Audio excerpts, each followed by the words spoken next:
He was just a single dad playing guitar on a rainy street corner doing his best to raise his daughter with music and hope. But that day, when a woman in heels stopped, stared, and whispered, "You sang to me," in 1999, everything began to change. If you love heartwarming stories about second chances, unexpected connections, and the quiet power of kindness, make sure to subscribe so you don't miss the next story.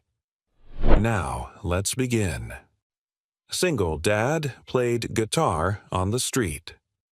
A woman stopped and whispered, "You sang to me," in 1999. The first notes drifted through the crisp Portland air like a memory. Jack Morrison sat on a worn milk crate near the corner of Hawthorne, and 39th fingers strumming his old acoustic guitar, the wood dulled by time and weather. A cardboard sign sat at his feet, just a dad and a song. "Thank you." Next to it, a small open case contained only a few crumpled bills and coins, and nestled beside it was a little girl of about 8, gently clapping along a knit hat pulled low over her ears.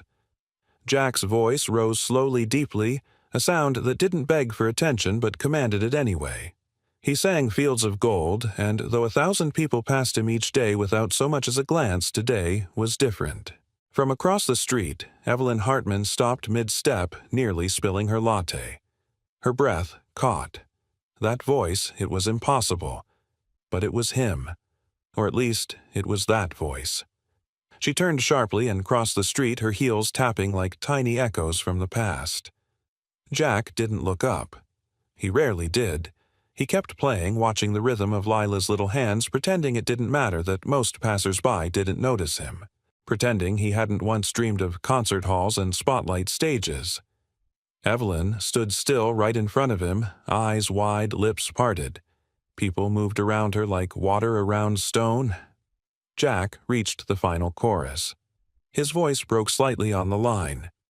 "You'll remember me when the west wind moves," and it wasn't from the cold. When the last note faded, Jack looked up to thank whoever might have paused and saw her. She didn't speak right away. Her face was pale but flushed, as though fighting something inside. Then, barely louder than a whisper, she said, "You sang to me in 1999. Jack blinked, confused. "I'm sorry." She reached into her coat pocket and pulled out a $100 bill. She folded it once-twice, then slid it into the case. "You probably don't remember, but I do. You saved my life." And then, before he could respond, before he could ask what she meant, she turned and walked away, her coat billowing behind her like a ghost, turning back into fog. Lila looked up. Who was that Daddy Jack stared down the street where the woman had vanished? I don't know. Later that evening, back in their tiny basement apartment above a laundromat, Jack leaned the guitar against the wall. The room was dimly lit and cluttered with crayons, thrift store books, and takeout containers. Lila lay on her stomach, coloring a picture of a princess holding a guitar. "Daddy," she said without looking up, "do you think that lady was an angel?" He gave a dry chuckle. "No, sweetie. Angels don't wear Prada heels. She said you saved her." "How, I don't know," Jack muttered, still holding the folded $100 bill in his hand. His thumb brushed over the faint scent of lavender from the woman's perfume. He unfolded the bill absent-mindedly and froze. In tiny, graceful handwriting curled in the corner were the words, "You don't know it, but your song brought me back. E." That night, after Lila had fallen asleep beside a stuffed elephant with one missing eye, Jack sat by the window with the guitar in his lap. He didn't play. He didn't move. He just stared out into the misty street below where headlights made ghosts of the rain. 1999. He hadn't thought about that year in forever. Seattle. The Greyhound station. The corner near Pike Place where he used to play for crowds that never stopped, where he'd drown his loneliness in lyrics. He remembered singing "You Are Not Alone" on New Year's Eve. Not because he believed it, but because he needed to hear it himself. That night had been bitter cold. He'd played until his fingers went numb. No one had listened, at least he thought they hadn't. Could it be her? He'd never seen her face. Never noticed anyone that night. He was barely holding himself together.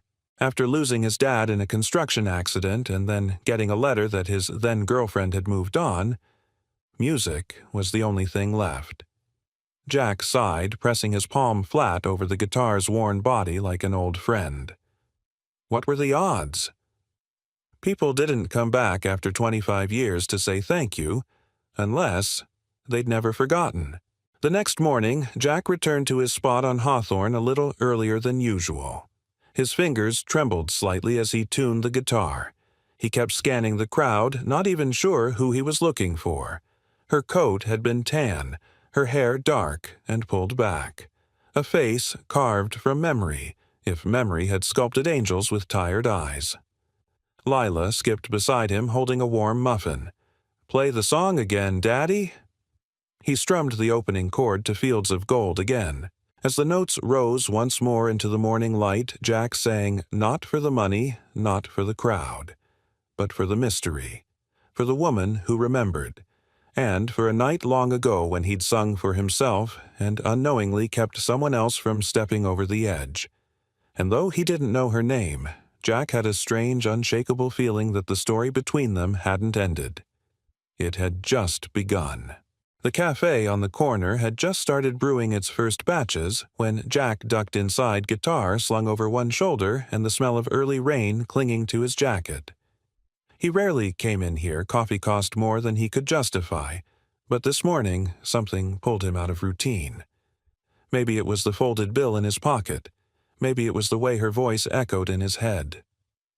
"You sang to me in 1999. He ordered a drip coffee black and took a seat near the window where he could still see his usual street corner. He didn't pull out his phone, he didn't own one that worked anyway, and instead reached for the guitar case and gently opened it. The bill was still there, tucked in a side pocket where Lila couldn't find it and ask questions. His thumb brushed the writing again. "You don't know it, but your song brought me back." He folded the bill carefully and tucked it into his wallet as if storing away a piece of his past. The rain picked up around midday, cutting short his usual street performance. Jack packed up and walked Lila home from school. She chattered about a boy in her class who had eaten glue on a dare and how her music teacher said she had perfect pitch.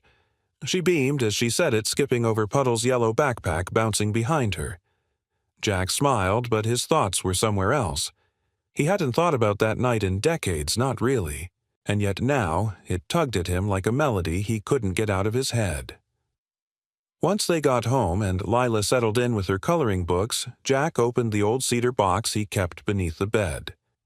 Inside were a handful of relics from a life he'd boxed up: sheet music stained with old coffee rings, a broken tuner, a photo of him on stage at a dive bar in Tacoma, back when his hair was thicker, his eyes less tired. And there, at the bottom, folded in 4, was the busking permit from Seattle, issued December 1999. His breath caught.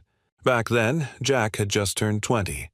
The world had felt raw and endless, like an open wound wrapped in promise. He'd arrived in Seattle with a guitar, a duffel bag, and the belief that if he just played his heart out, someone would hear him. He had played near Pike Place almost every evening. Some nights he barely made enough for dinner. Others he felt like the city was his symphony. But New Year's Eve was different. He remembered it vividly now. The cold bit through his jacket. His hands were shaking not just from the weather but from what he'd lost. 2 days before he'd gotten the call. His dad was gone. A scaffold collapsed on a job site. Just like that, the one person who'd never stopped believing in him was gone. His ex had sent him a voicemail that same day. She was engaged. "It's time we both moved on," she'd said. Jack hadn't cried. He didn't have room for it. He went to the corner and played anyway because that was the only way he knew how to stay upright. That night he sang, "You Are Not Alone," over and over. Not for anyone else, but for himself. He didn't remember seeing a single face in the crowd. And yet, someone had been there. That night, Jack sat beside Lila's bed after reading her 2 chapters from a book about space dogs. She was already half asleep, her hand curled under her cheek. He tucked the blanket up to her chin and turned off the light, then wandered back to the kitchen. He poured himself a glass of water, then stared out the window into the wet night. What kind of pain must she have been in that night? For a song to pull her back from the edge, he didn't know her name. Didn't know what she'd gone through, but he knew what it felt like to be one chord away from breaking. The next day, Jack returned to the street with a different posture. He wore his better flannel, the one without the frayed cuffs, and brushed Lila's hair twice before they left the apartment. He tuned his guitar, carefully choosing his set list with a quiet reverence. No showmanship, just truth. And somewhere in the crowd of strangers he hoped her face might appear again. She didn't, but someone else noticed. A man in a suit dropped a 20 into the case and said, "You sound like someone who used to believe in something." Jack smiled faintly. Maybe I still do. Later that evening, while folding laundry in their tiny living room, Jack found one of Lila's drawings crumpled beneath the couch. It showed 3 figures: a man with a guitar, a little girl, and a woman with long hair and bright eyes. Above them, in shaky first-grade handwriting, were the words, "Family means singing together." He held the paper for a long time. There had been a time Jack believed in fate, that some things found their way back if they were meant to. He hadn't believed that in a long while. But now there was a whisper of something, a voice from 1999, and a story that might not be finished yet. The following Saturday brought sunlight to Portland for the first time in days. Jack set up in his usual spot early, hoping the warmth might bring out more foot traffic and maybe the woman from last week. He kept glancing up between verses, half hoping she'd materialize like a song you only hear in dreams. He played Carolina in My Mind, followed by Fire and Rain, then shifted into one of his own, an old melody he hadn't played in over a decade, one written when he was 20 and everything still felt possible. As he strummed the last chord, a familiar voice came from the side. That one. Was yours, wasn't it? Jack turned. She was there. Evelyn Hartman stood in a navy trench coat, her hands tucked deep in the pocket sunglasses perched atop her head. She looked polished, like she had just stepped out of a boardroom. But her eyes, those were softer now, less guarded. Jack cleared his throat. "Yeah. I wrote that when I still thought I'd make it." A ghost of a smile played on her lips. "You did. You just didn't know how." They stood in silence, the kind that stretches only when 2 people both want to say something but don't know where to start. Around them, the city moved on buses, sighing at red lights, cyclists weaving through pedestrians' life, unfolding like always. Jack finally said, "I never got your name." "Evelyn," she replied. "Evelyn Hartman. I'm Jack, and the whirlwind over there." He nodded to Lila, who was sitting cross-legged on the sidewalk feeding bits of muffin to a pigeon, "Is my daughter Lila." Evelyn bent down, careful not to crease her coat. "Nice to meet you, Lila. You must be the best roadie in the business." Lila grinned. "I carry the stickers and guard the tip jar." Jack chuckled, easing into the moment. "She also critiques my song choices." Brutally. Evelyn looked back at Jack, her tone softening. "I'm hosting a community fundraiser next weekend. It's small, just some local artists and folks from the neighborhood. But we're trying to raise support for a youth arts program we're starting downtown." Jack nodded politely, unsure where this was going. "I'd like you to perform," she continued. "I'll pay you. Not much, but more than the sidewalk pays." He hesitated. "I'm not asking for charity," she added quickly. "You have something people need to hear. Something real." Jack exhaled slowly. "I haven't played a venue in 15 years. This isn't a venue," she said. "It's a neighborhood gym with folding chairs and bad lighting. But there'll be people. People who listen." Lila looked up at her dad. "Can I come?" Jack looked between the 2 of them. His first instinct was to say no, to stay on his sidewalk with his predictable rhythms and low stakes. But something about Evelyn's face, about the way her voice trembled just slightly on people who listen, made him nod. "All right," he said. "We'll be there. The gym smelled faintly of floor polish and popcorn. Jack hadn't stepped into a place like this since high school, but Evelyn had transformed the space string lights draped across the ceiling, folding chairs lined up in uneven rows, a modest wooden stage with a single spotlight, and a banner that read, "Create Again, an evening of art and hope." Backstage, if you could call it that, Jack tuned his guitar while Lila clung to his arm. "Are you nervous?" she whispered. "A little." Why, Jack glanced down at her.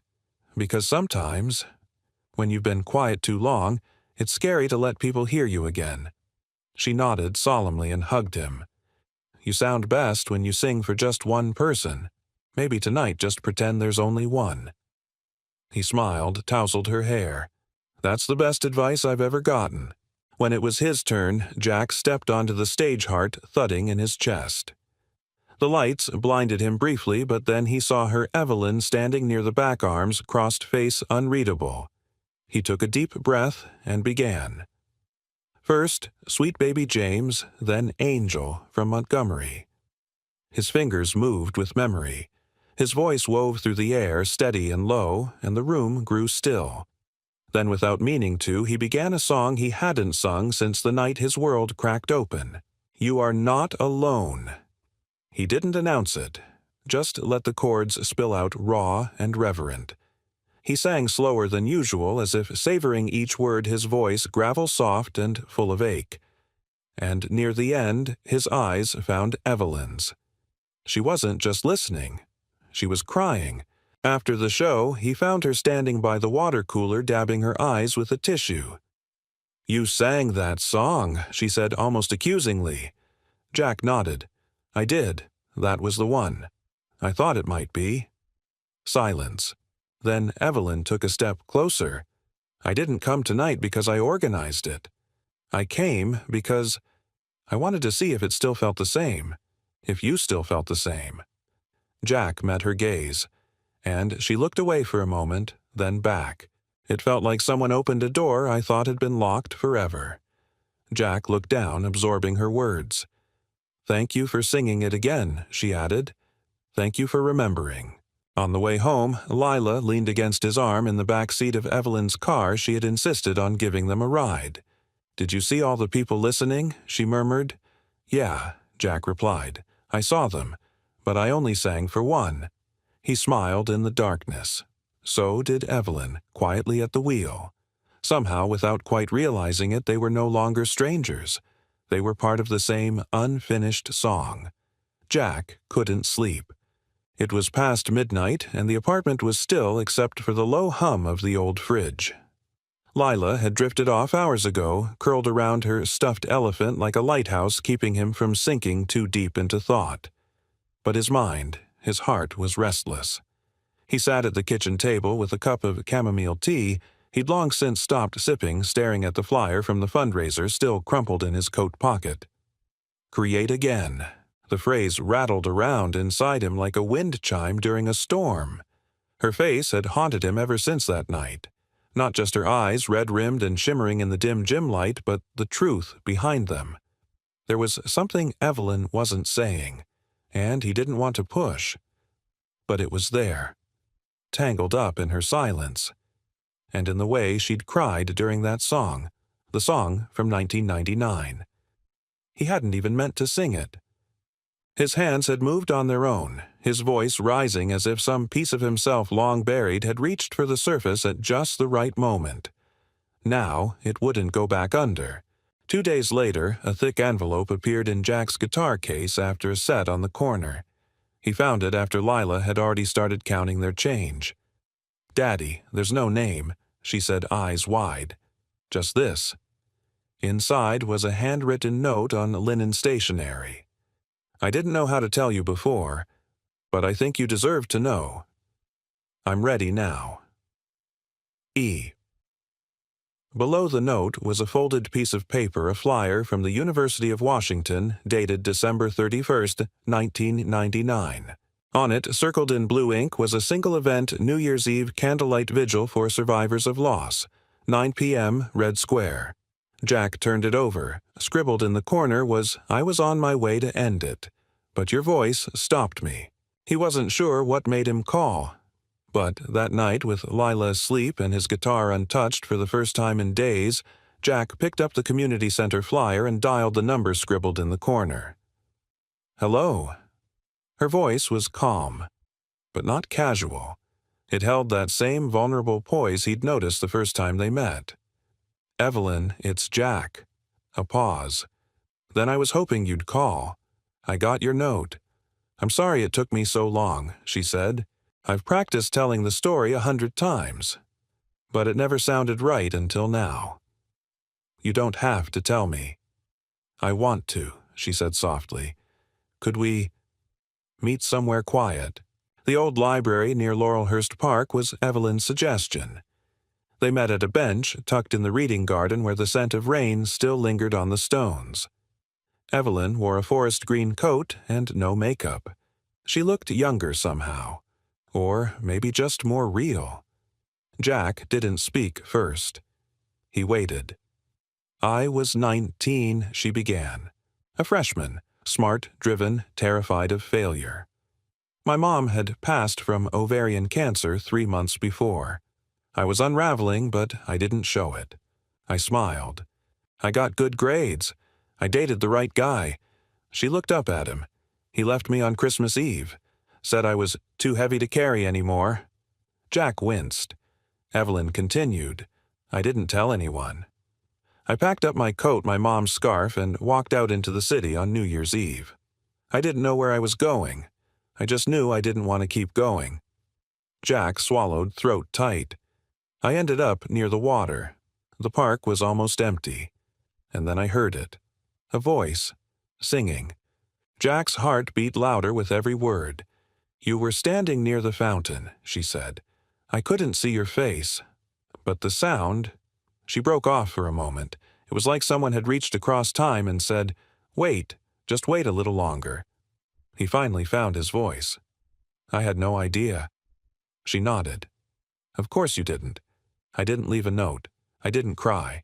I just sat there for an hour, listening. And then I went back to campus. I found a grief group the next week. Eventually, I started building something again." Jack leaned forward. "And now I run a company that funds art and healing programs. You'd be surprised how many people never recover from silence." She smiled, not bitterly, just gently. "I never forgot your voice, Jack. I just didn't know how to find it again until I saw you on that street corner." He nodded slowly. "I was just trying to survive."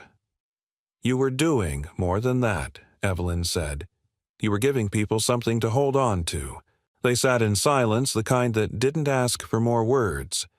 Just the presence of truth shared between two people who'd walked to the edge of something once and stepped back." Before they parted, Evelyn turned to him and said, "I want to help you, Jack. And not just with gigs. I want to help you build something. A real space. For music. For people like me. Like you." Jack raised an eyebrow. "You barely know me." "I know enough," she said, holding his gaze. "You saved me without knowing me at all. Let me do the same for you with your permission this time." He was quiet for a long time, then said, "Let me think about it." "I'll be here," she said simply. "Whatever you decide." She walked away, but the feeling she left behind didn't. It lingered like a note still ringing long after the music had stopped. And Jack, for the first time in years, realized something extraordinary. He might not be alone anymore. Not in song. And maybe not in life. Rain drummed lightly on the window of Jack's apartment as he dried dishes one by one more for the comfort of routine than necessity. Lila sat at the small kitchen table working through her math homework with a chewed pencil and an exaggerated sigh every few minutes. Outside, the Portland sky glowed pewter clouds, thick and unmoving. Jack's phone buzzed on the counter. It didn't buzz often, only a few people had his number. He picked it up and saw a message from Evelyn. "Would you and Lila like to come see the studio space this weekend? No pressure, just a walkthrough. I'll bring coffee. E." He stared at the message for a long time. No pressure. Jack dried his hands and set the phone down without replying. The studio was a modest brick building nestled between a plant nursery and a community food co-op. It had once been a dance hall. Evelyn explained, though its best years were far behind it.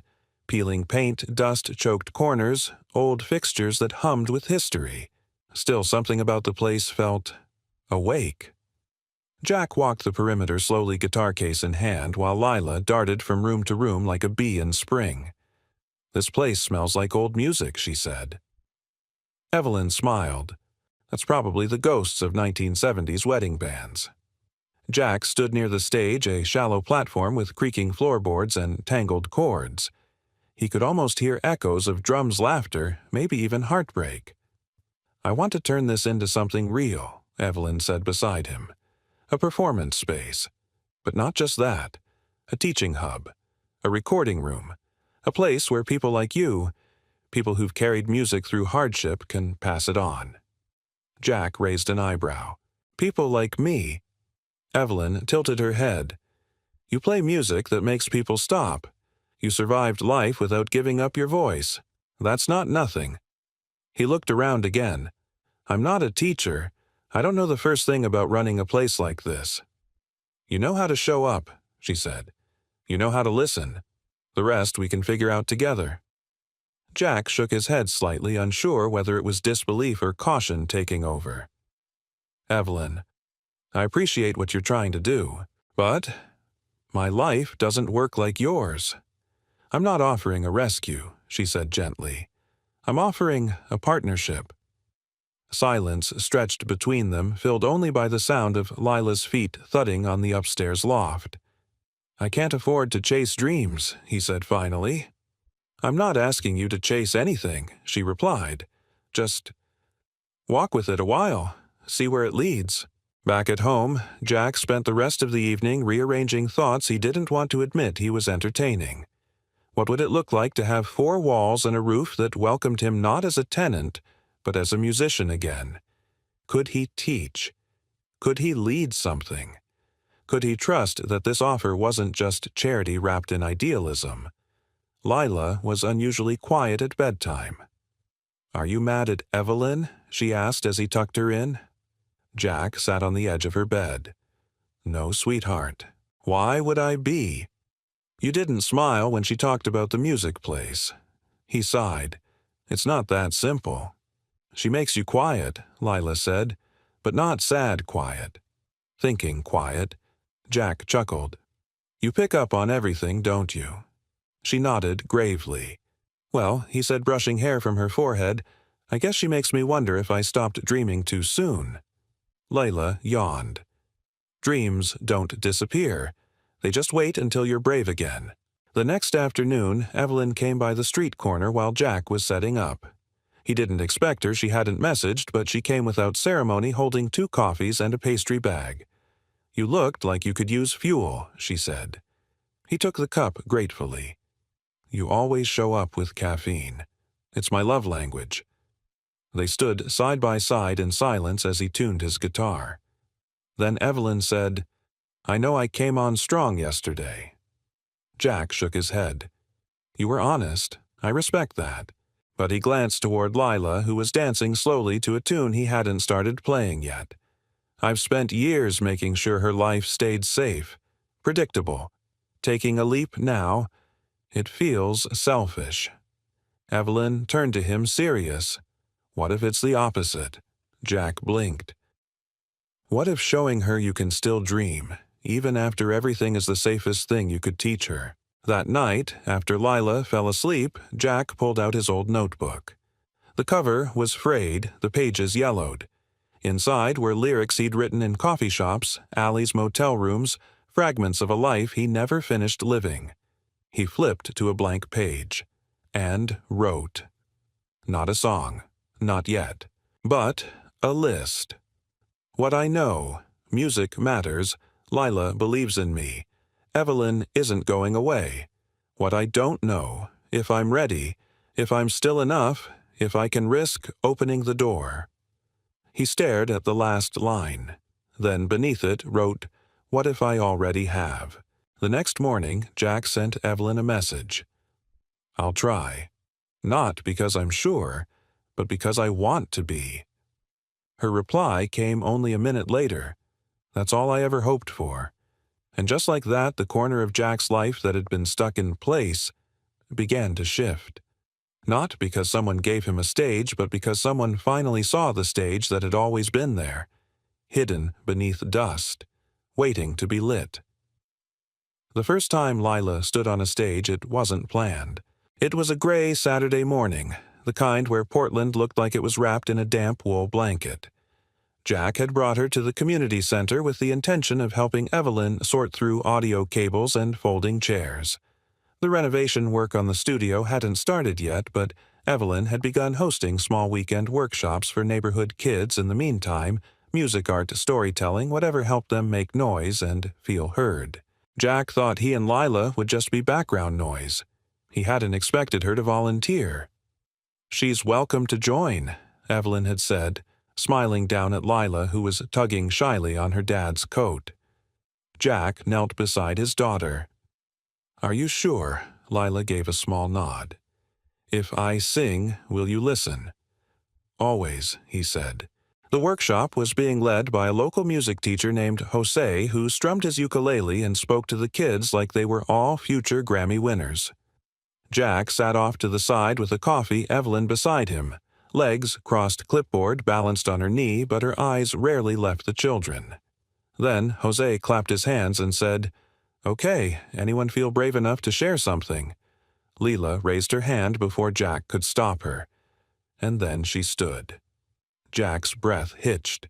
She climbed the 2 short steps to the platform stage, no microphone, just a room of mismatched chairs and patient faces. She took a deep breath, closed her eyes, and sang. It was a lullaby.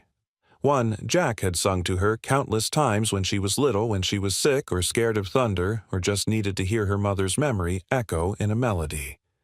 But now it wasn't Jack's voice. It was hers, clear, soft, steady. A little girl's voice in a big room, reaching out into space as if to say, "I'm here. I belong here too." By the second line, no one was talking. By the chorus, Evelyn had lowered her clipboard. By the end, Jack was no longer breathing. When Lila opened her eyes again, the silence was deeper than applause. Then someone clapped Jose, then another parent, then Evelyn, and the room erupted into something so much bigger than sound. It was pride, awe, healing. Lila walked back down, cheeks flushed, and ran straight into her father's arms. Jack held her tighter than he meant to. "You didn't tell me you'd been practicing," he whispered. She shrugged against him. "I wanted it to be a surprise." Evelyn crouched beside them. "That was beautiful, Lila. You have a gift." Lila smiled shyly. "My daddy gave it to me." Later, after the kids had left and the center grew quiet, Evelyn asked Jack to stay behind. They sat in the back room folding art supplies and emptying juice boxes into the trash. A comfortable stillness grew between them. "Your daughter has more than a good voice," Evelyn said. "She has presence. She made that whole room believe. She gets that from her mom," Jack replied. Evelyn looked at him softly.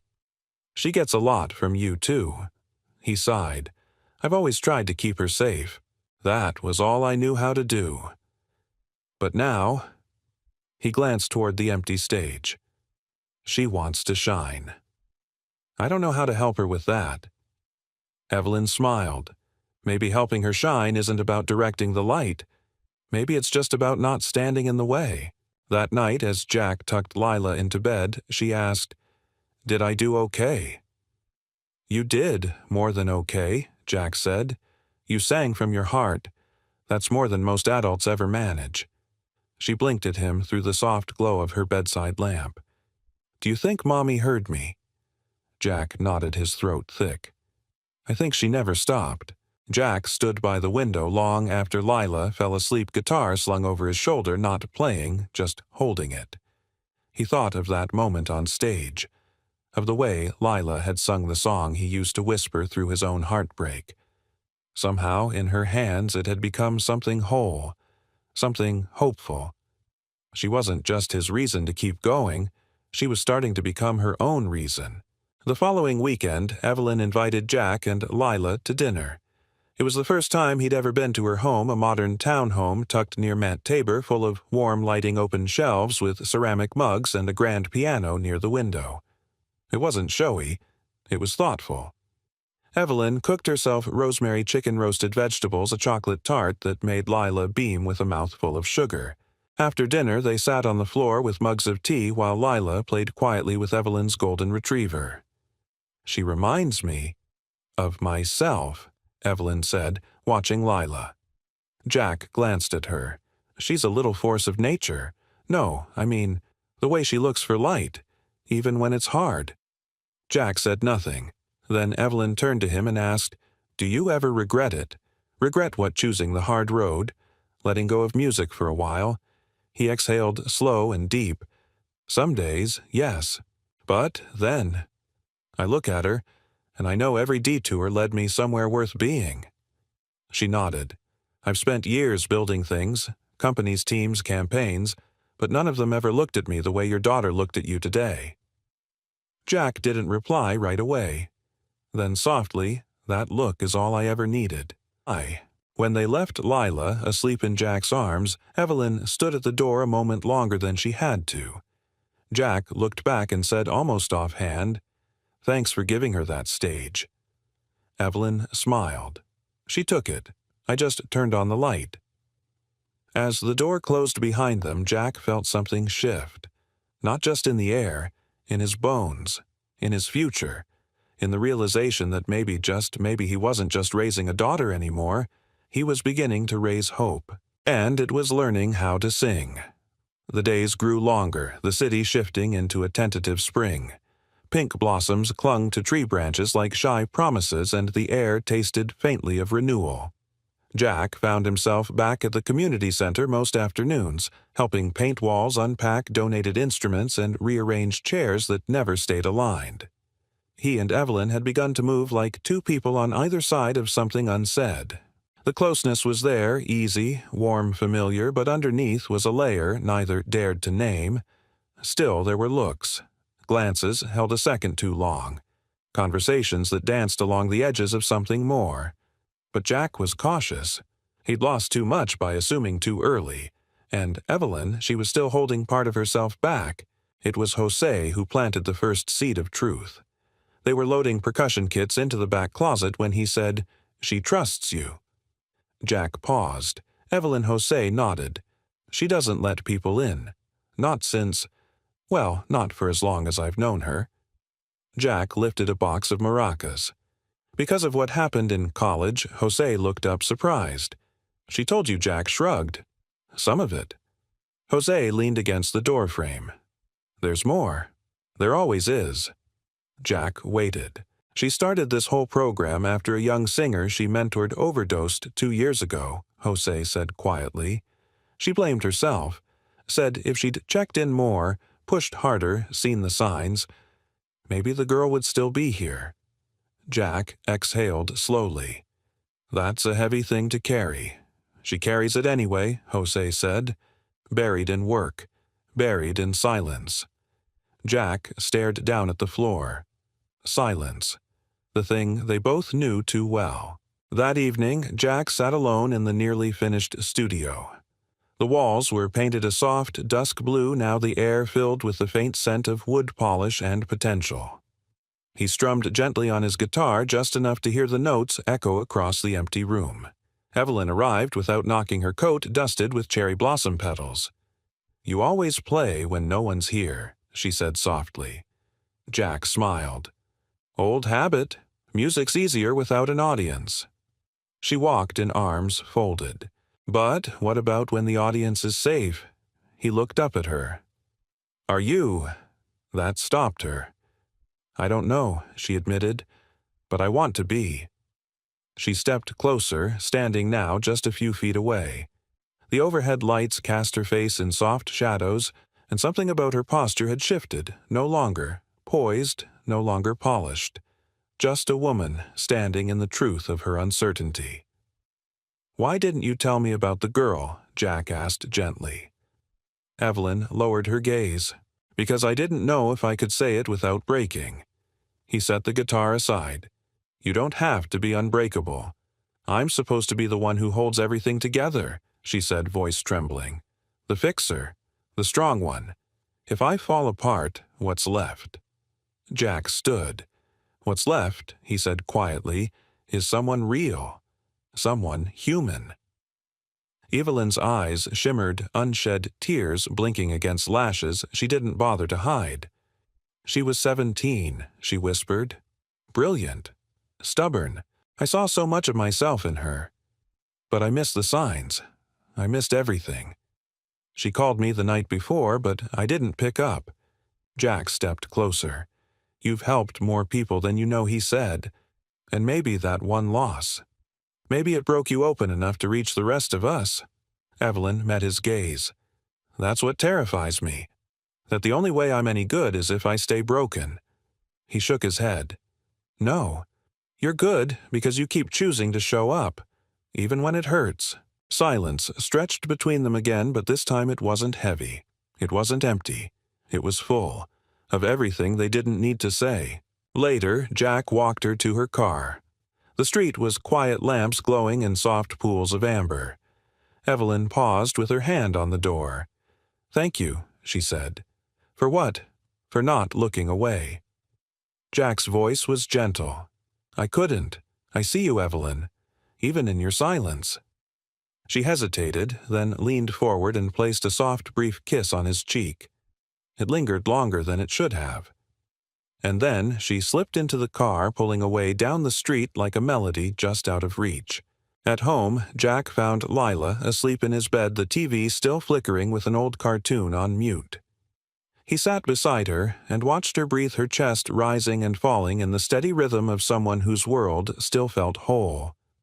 He thought about Evelyn, about the girl she lost, about the girl he was raising. He thought about how grief and hope sometimes came from the same place, and then he picked up his guitar and began to write. Not a sad song, not a love song, but something in between. A song for those who stayed, and for those still trying to come back. It was a quiet Tuesday morning when Evelyn called. Jack was in the middle of tuning his guitar while Lila carefully cut smiley faces out of toast crusts at the kitchen table. He hesitated when he saw Evelyn's name flash on the screen. They hadn't spoken much since that night at the studio. They'd shared something raw, something fragile, and both of them seemed to need time to sit with it. He stepped onto the balcony and answered. Hey, he said. Hi, she replied, her voice clear, calm. Are you free this afternoon? I could be. What's up? I have something to ask. It's a bit out of the blue. Jack smiled faintly. That's becoming your specialty. She laughed quietly. Give me 15 minutes. I'll swing by. They met at a small cafe. Evelyn favored one with crooked chairs, chalkboard menus, and a barista who played Miles Davis when no one requested otherwise. She led Jack to a quiet corner table, her leather folder tucked under one arm, the other hand nursing a steaming cup of ginger tea. I'm going to Chicago for 3 months, she said as soon as they sat down. Jack blinked. Okay. I've accepted a consulting project. High impact, short term. It's something I care about, but I didn't want to leave the studio behind. Jack nodded slowly. So you're putting things on pause. No, she said. I'm asking you to step in while I'm gone. He stared at her. To run it, he asked. To guide it, she clarified. Jose will help, of course. He knows the ropes. But I need someone who understands why it exists. Someone who can inspire people to keep showing up. Jack leaned back. You're asking me to lead a music center. Evelyn smiled. I'm asking you to keep the heart of it beating. Jack rubbed a hand over his face. Evelyn, I don't know how to manage anything. I don't have a business degree. I don't even have a high school diploma that isn't crumpled in a drawer somewhere. You have lived experience, she said simply. You've raised a child through grief and grit. You've built trust on the sidewalk with nothing but a song. You've held a room full of people with your voice. That's the kind of leadership we need. Jack was quiet for a long time. What if I mess it up? Then we learn, she said. Together. That evening, Jack sat at the table while Lila doodled music notes on her homework folder. Do you think I could run a studio? He asked. Lila didn't look up. You already do. Jack raised a brow. What do you mean? She pointed to the corner of their tiny apartment where his guitar rested next to a small stack of papers, song lyrics, and sticky notes from kids who came to Saturday workshops. You make people feel better when they come around. You fix broken strings. You tell people their voice matters. That's a studio, right? Jack stared at her, stunned by the clarity of her answer. Lila popped a cracker in her mouth and said between chews, Besides, Evelyn believes in you. That's like mega rare. He laughed. Is it? She believes in people who don't believe in themselves. It's her superpower. The next morning, Jack met Evelyn at the studio. The building had begun to change. The old light fixtures had been replaced with warm Edison bulbs. Posters now lined the walls, some professional, some drawn by children. A bookshelf stood near the lobby filled with used sheet music, jazz biographies, and coffee-stained notebooks labeled Song Ideas. It felt lived in, real, and terrifying. Evelyn showed him a binder full of logistics schedules, contact lists, donor information security codes. Jack flipped through the pages, overwhelmed. She saw his expression and placed a hand over the folder. You won't be alone, she said. This place isn't about perfection. It's about presence. He nodded slowly. I don't know how to do this the right way, he admitted. There's no right way, she said gently. There's only your way. The following week came like a slow tide. Jack made announcements he never thought he'd make. He arranged practice sessions, worked with Jose to schedule weekend performances, and, most terrifying of all, sat down with teenagers who asked him real questions. How do you know if your song's good enough? What if no one listens? What if I forget the words halfway through? He answered the only way he knew how. You sing anyway. And they did. At first it was chaos. Forgotten lyrics, tangled chords, stage fright. But then came the laughter, the breakthroughs. A shy boy from the shelter sang a verse in Spanish. A girl with pink headphones choreographed a dance for her little sister's recital. And Jack, despite the weight of responsibility, started to feel something bloom inside him that had long gone dormant. Pride, not in himself, in them. Late one evening, as he cleaned up after a workshop, he found a note taped to the door of the sound booth. It was written in sharp pencil on the back of a flyer, Mr. Jack, thanks for listening to me. You didn't laugh when I forgot the chords. I didn't think grown-ups were like that. P.S. I want to be brave like you someday. D. He read the note twice, then folded it and slipped it into his wallet next to Evelyn's old $100 bill. That night, he sat with Lila on the couch, an arm around her as they watched an old music documentary. Do you think Mommy would be proud of me? He asked quietly. Lila didn't hesitate. She already is. Jack kissed the top of her head and held her close. Outside, the city hummed in late spring quiet. Inside, a man who once played only to survive now found himself playing to lead, to lift, to light the way for others.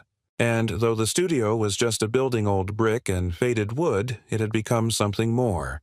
A place for voices to rise, a place for broken things to make music again. And, for Jack, maybe, a place to stay. For a while, everything held together. The studio thrived under Jack's care in a way no one, especially Jack, had expected. Word spread quickly about the ex-street musician who made space for nervous voices and untuned guitars. More kids signed up each week. Retired folks came to teach piano. Donations trickled in.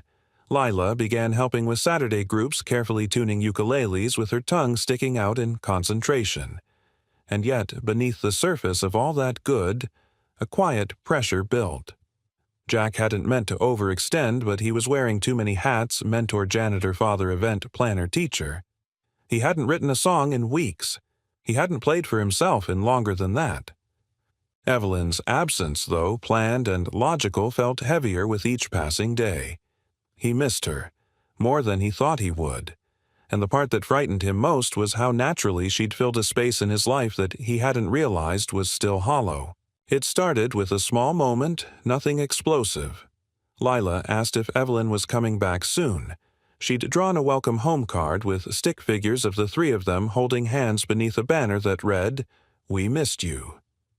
Jack smiled at first, then said, "We'll see, kiddo." Lila's face fell, but she promised. She said 3 months, Jack replied. Plans change. Lila stared at him. "You don't want her to come back." Jack paused. "That's not what I said. You act weird when we talk about her." "I'm tired, Lila," he said too sharply. "Can we not do this right now?" Her eyes welled. "You always say that." She turned and stormed into her room, slamming the door behind her. Jack exhaled hard, sinking into the couch. He hadn't meant to shut her down, but he didn't know how to explain what was happening inside him, the fear, the longing, the rising sense that everything good was just one step away from collapsing again. That night the storm rolled in like an old enemy, fast, loud, uninvited. Wind whipped through the alleyways. Rain hammered the windows. And somewhere around 10 p.m., Jack realized Lila wasn't in bed. Panic hit instantly. He checked the bathroom. Empty. Kitchen, nothing. Her room window was cracked, something she never did. He pulled on his boots and jacket, heart pounding in his chest. The rain stung his face as he sprinted outside, calling her name, fear rising with every unanswered echo. He ran through the streets near their building, then toward the park, soaked to the bone, yelling into the wind. Then he saw it. A small figure huddled beneath the playground, slide knees tucked to chest, soaking wet, clutching something in her arms. Jack ran. Lila. She didn't look up. He knelt beside her and saw what she was holding, a faded scarf. Her mother's. She'd gone out in the storm to get it from the donation box they kept near the studio. She must have remembered where he stored it, tucked away with old photos and keepsakes too painful to part with. "I didn't want you to forget her," Lila sobbed, "or forget us." Jack pulled her into his arms, wrapping his jacket around her small, shivering body. "Oh, baby girl, I could never forget. She was part of our music," Lila whispered, voice cracking. "Just like Evelyn is now. But you act like you don't care." Tears mingled with the rain on Jack's cheeks. "I'm scared," he admitted, holding her close. "Every time something good happens, I wait for it to disappear. I'm afraid of hoping too much." Lila sniffled. "But you told me we always try, even when it's hard." He let out a small broken laugh. "Guess I needed to hear that back." They got home, changed into dry clothes, and sat on the floor with mugs of warm milk and blankets around their shoulders. Jack looked at her truly, looked at her not just as his daughter, but as this extraordinary little soul who kept finding her way through grief and uncertainty with more courage than he often could muster. "You were right," he said softly. "Evelyn's become part of us, and I miss her." Lila nodded solemnly. "So tell her." Jack blinked. "What if she doesn't feel the same? Then at least you'll know," Lila said. "You always tell me the truth matters more than being safe." He smiled. "When did you get so wise?" She shrugged. "Probably from all the books you make me read." They both laughed, the kind of laugh that shakes something loose inside you. The next morning, Jack stood outside the studio early. The storm passed, the city washed clean. He looked up at the sign, "Create Again," and took a deep breath. Then he walked inside, picked up his guitar, and wrote a new song. Not a song of fear, not a song of grief, but one of return, of reckoning, of love that risks being named. And when he finished the last note, he looked at Lila sitting cross-legged on the stage. "What should we call it?" he asked. She thought for a moment. Then said, "The Girl in the Rain." Jack nodded, eyes stinging. "That's exactly right." The storm had passed, but its echo lingered in the puddles along the curb, in the scent of wet concrete, and in the silence between Jack and Lila the next morning. He'd promised her waffles, so he made them, pouring the batter a little thicker, slicing bananas like he remembered her mother used to do. Lila ate quietly, legs swinging under the table, the scarf her mother's scarf folded neatly beside her plate. Jack watched her and knew some words had to be spoken aloud, no matter how vulnerable they felt. "Lila," he said, placing his coffee down. "I need you to know something." She looked up expectant. "I love your mom. I always will. That part of our story, that's forever. But Evelyn, she's become something different. Not a replacement, just another light. A new song in the same melody." Lila's eyes glistened, but she smiled. "I think Mom would like her." Jack swallowed hard. "Yeah, I think so too." He didn't waste time. After walking Lila to school, he returned home and sat with his phone in his hand for 15 minutes before working up the courage to text. "Can we talk? I've been holding back too long." He hit send. Less than a minute later, the 3 dots appeared. Then a reply, "I'm flying in tonight." "Can I see you?" Jack stared at the screen, pulse racing. After everything, she was coming back. He texted back, "I'll be here." Then, against every instinct that told him to keep it safe and simple, he added, "We both will." The hours passed slowly. Jack cleaned the apartment like a man possessed, vacuuming corners that hadn't been touched in years, organizing shelves, scrubbing the stovetop. Lila helped, humming to herself and taping her handmade "Welcome Back Evelyn" sign to the front door. As the sky turned amber with early evening light, Jack slipped on a clean shirt and buttoned the cuffs carefully. Lila chose a dress with sunflowers and insisted on brushing her own hair, though it ended in an uneven braid. By the time the knock came, Jack's heart was in his throat. He opened the door. Evelyn stood there, suitcase in hand, eyes tired from travel but unmistakably radiant. A little windblown, a little unsure but smiling. And when she saw Lila standing beside the "Welcome Back" sign, her hand flew to her chest. "Oh, we missed you," Lila said softly. Evelyn stepped forward and knelt down, embracing the little girl with a tenderness that wasn't new, but had deepened. "I missed you too, Sunshine," Evelyn whispered. Then she stood, eyes meeting Jack's. "I think we need to talk," she said gently. Jack nodded. "Come in." They sat at the kitchen table, just the 2 of them. Lila quietly disappeared into her room, understanding with the intuition only children possess that some moments require distance. Evelyn reached into her bag and pulled out a small envelope. "I wrote this on the plane," she said, "but I think I need to say it instead." Jack leaned forward. "I left because I believed in you," she began. "And I stayed away longer than I should have because I didn't trust myself not to fall apart." His brow furrowed. "Fall apart." "I built a life around control, Jack, around keeping everything polished and untouchable.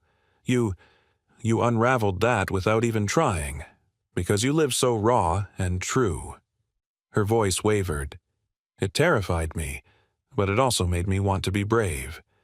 Jack reached across the table, gently taking her hand. "I'm terrified too," he said. "Every time something good comes close, I feel like it'll vanish, like I'll mess it up." "You haven't," she said, eyes shining. "You've built something beautiful, with Lila, with the studio, with yourself." He was quiet for a moment. "I want more, Evelyn," he said softly.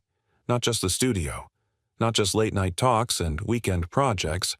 I want something real. With you." She looked down at their joined hands. "And what if I can't promise perfect?" Jack gave a half laugh. "Perfect's never lived here, but real, that I can work with." She looked up, a tear slipping down her cheek. "I love you," she said simply. It wasn't grand, it wasn't dramatic, it was honest. Jack leaned forward, kissed her gently, and said, "I love you too."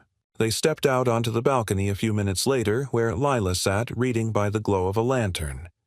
She looked up, saw their joined hands, and broke into a grin. "So," she said, already teasing, "are we like a band now?" Jack laughed. "Only if you're the lead singer." Lila gave a dramatic bow. "Obviously." Evelyn looked at them both, her heart full in a way it hadn't been for years. Not since before the heartbreak.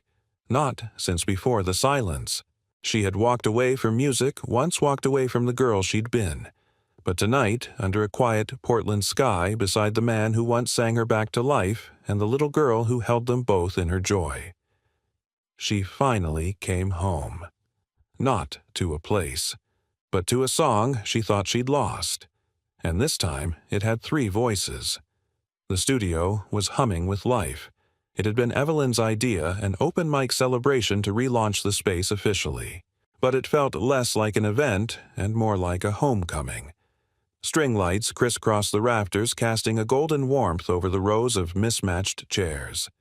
Hand-drawn posters and Polaroids lined the walls. A table in the back overflowed with brownies, lemon bars, and paper cups filled with lemonade and lukewarm coffee. Everyone who had touched the place, students, volunteers, parents, strangers turned family, was there. They had come not just for music, but for something quieter belonging. Backstage, Jack stared at his guitar fingertips, tapping lightly on its neck. His set was the closing one of the night by Evelyn's very intentional design. He'd argued, of course, saying someone younger, newer, should have that honor. But she'd only smiled and said, "No one deserves to close this story more than the man who started it." He'd tried to laugh it off, but inside the truth echoed deeper than pride. This place, these people, Evelyn, Lila, they weren't just part of his life anymore. They were his life. Daddy. He turned and found Lila peeking through the curtain. She wore her sunflower dress again, though it was starting to get a little small, and a wide, nervous smile. "You ready?" she asked. He knelt beside her. "Are you?" She held up a crumpled lyric sheet. "Only if I get to do the second verse." Jack laughed. "Deal. Are you going to tell them the story?" He hesitated. "You think I should?" Lila nodded seriously. "They need to know. It's not just a song. It's the song." Jack looked at her for a long moment. Then he kissed her forehead and whispered, "You're braver than I ever was." The MC finished announcing the last intermission, and the crowd quieted as the lights dimmed slightly. Then Evelyn stepped onto the stage. Her presence wasn't flashy. She didn't need it to be. She carried herself with quiet command, strong but full of grace. The kind of person who didn't take the spotlight but still became its source. "Thank you all for being here tonight," she said. This studio was built not just with wood and wires, but with memories, with grief, with healing, with hope. She paused, eyes scanning the crowd. "And tonight, the person closing our show is someone many of you know. Some of you met him on a sidewalk. Others met him here giving you time belief, and sometimes the last muffin on the snack table. He taught us that music doesn't have to be perfect. It just has to be true." Then she smiled. "Please welcome Jack Morrison and someone very special joining him tonight." The crowd applauded, and then Jack stepped out, guitar in hand, with Lila right beside him. The moment their feet hit the stage, the room stilled. Jack approached the microphone and adjusted it slowly. "I wasn't going to speak," he began. "But someone very wise," he glanced at Lila, "told me that sometimes the story matters just as much as the song." He took a breath. 25 years ago, I stood on a street corner in Seattle on New Year's Eve and played a song into the cold. No one seemed to notice. I was just a kid with a guitar and a broken heart. But what I didn't know was that someone did hear me, someone who needed that song to keep going." He paused, his gaze falling gently on Evelyn, sitting near the front row. She didn't blink. She didn't look away. She found me again last fall. She didn't just remind me of who I was. She showed me who I could become. A hush fell deeper over the room. And now I want to sing that song again. This time not just for survival, but for connection, for healing, for love. He turned to Lila. "Take us in." She nodded, her fingers trembling slightly as she stepped to the second mic. Jack strummed the first chords of "You Are Not Alone." The room breathed with them. It wasn't showy, it wasn't technically perfect, but it was raw. And it was real. Jack's voice rose in that familiar husky tone weathered by time, strengthened by loss. Then came Lila's sweet, clear, and impossibly steady. The contrast was breathtaking. Where his voice bore scars, hers carried sunlight. Halfway through, Jack's throat tightened. His hands slowed. Lila reached out and placed her fingers on the neck of his guitar, steadying it. He looked down at her. She smiled, and kept singing. The room was silent, not out of politeness, but reverence. By the final verse, Jack joined in again. Side by side, they sang the words that had once saved a life, and now perhaps saved his. When the song ended, there was no immediate applause, just stillness, people wiping eyes, breathing carefully. Then a wave of claps, cheers, standing ovation, not just for the music, for the journey, for the full circle moment. Jack stepped back from the mic, overcome. He looked at Evelyn. She mouthed, "Thank you." He mouthed back, "You saved me, too." Backstage, Evelyn wrapped her arms around both Jack and Lila. "You were amazing," she said. "Both of you." Jack laughed softly, still catching his breath. "I've never been so scared. But you did it anyway." He nodded. "That's what Lila taught me." Evelyn looked at Lila. "And what did you learn?" Lila beamed. That sometimes when you sing with someone, you don't feel scared anymore. Later that night, after the last chairs were stacked and the last cookie crumbs swept, Jack stood on the stage alone. The lights were dim. The room echoed with absence. But he didn't feel alone. He looked out at the empty chairs and whispered, "You sang to me in 1999. Then, with a quiet smile, he added, "Tonight, I finally sang back." The spring rain had given way to one of those rare Portland mornings where everything felt touched by gold. The streets glistened, the air was cool but forgiving, and the cherry blossoms held their petals like a promise. Inside the studio, the soft hum of new beginnings stirred with the sound of guitar strings being tuned, soft laughter from the corner, where two teenage girls practiced harmonies and the rhythmic beat of someone discovering drums for the first time. It had been 1 month since the open mic. The little studio on Hawthorne had become more than a place to play music. It had become a sanctuary for children, figuring out who they were for retirees, rediscovering joy for strangers, finding the courage to raise their voice. People called it the Heart Note, after one of the songs Jack and Lila had written together. But those who knew the truth simply called it home. Jack stood near the back wall where a new photo collage had begun to take shape, snapshots from classes' open mics, weekend cleanup crews, and quiet moments of breakthrough. In the center was a black and white photo, a younger Jack 20 years ago, guitar slung over his shoulder, singing into the night on a Seattle sidewalk. Next to it, a newer photo, him on stage beside Lila. Their voices joined the caption beneath reading, "The Song That Came Back." He felt a tap on his shoulder and turned to see Jose, clipboard in hand, and a grin already forming. "Do you have a minute?" Jack nodded. "There's someone here to meet you. He says he found your name in the flyer from last month and came a long way." Curious, Jack followed him to the front of the studio. A tall man with a military haircut and kind eyes stood waiting, holding a guitar case worn down in a way Jack recognized instantly. "You're Jack Morrison?" the man asked. "I am. I just wanted to thank you. For this place. My daughter, she hasn't spoken much since her mom passed. But last night she wrote a song. Said she wanted to sing it here. Said this place felt like it listened." Jack felt a lump in his throat. "I'm honored." The man smiled, eyes misty. "It's more than music. You're giving people a way back to themselves." As the man turned to find his daughter, Jack stood still, letting the moment wash over him. He had no words, only gratitude. Outside, Evelyn stood on the curb, watching the sun cut through drifting clouds.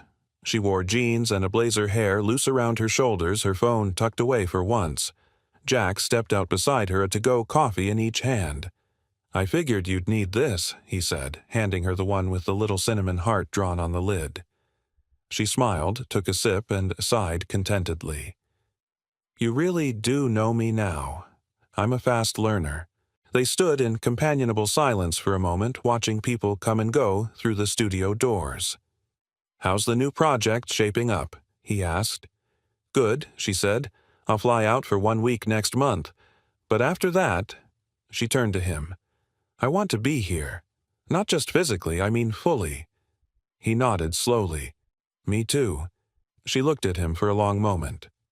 "You know, I used to think I needed to rebuild my old life, fix everything that broke. But you taught me something different." Jack raised an eyebrow. "Oh yeah, what's that?" "That healing doesn't mean going back. It means building forward with whatever's still standing."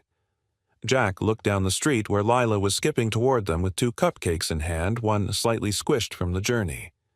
"She's still standing," he said softly. "And so are you," Evelyn replied. They smiled. And in that smile something unspoken passed between them. A quiet agreement. A vow not made of words but of presence, patience, and the kind of love that doesn't rush to be named. That evening, as golden hour painted the city, the 3 of them, Jack, Evelyn, and Lila, sat in the studio's main room. Jack strummed his guitar. Gently, no song in particular, just chords floating like light on water. Evelyn read aloud from a worn book of poetry, while Lila curled beside her humming absently and drawing a new logo for the studio on the back of a flyer. At one point, Jack began to sing low, unpolished warm. Evelyn joined in. Then Lila. 3 voices different but harmonized. Not perfect but whole. Outside, a few early stars blinked into view. Inside, something eternal glowed in quiet corners. A once struggling single father. A woman who'd once stood at the edge of ending. A little girl who believed in songs and the people who sang them. They didn't chase big dreams anymore. They lived a small one that grew day by day. A song that had once saved someone had become a home for many. And as the last chord faded into the stillness of night, Jack smiled to himself, whispered something only the walls could hear. "You sang to me in 1999. Tonight, we sang for the world, and the world finally was listening." We'd love to know where you're watching from. Drop your city or country in the comments below so we can see how far these stories are traveling. If this story touched your heart, don't forget to subscribe and turn on notifications so you never miss another one. Thank you so much for spending your time with us today. Until next time, stay kind, stay hopeful, and keep listening for the music in unexpected places.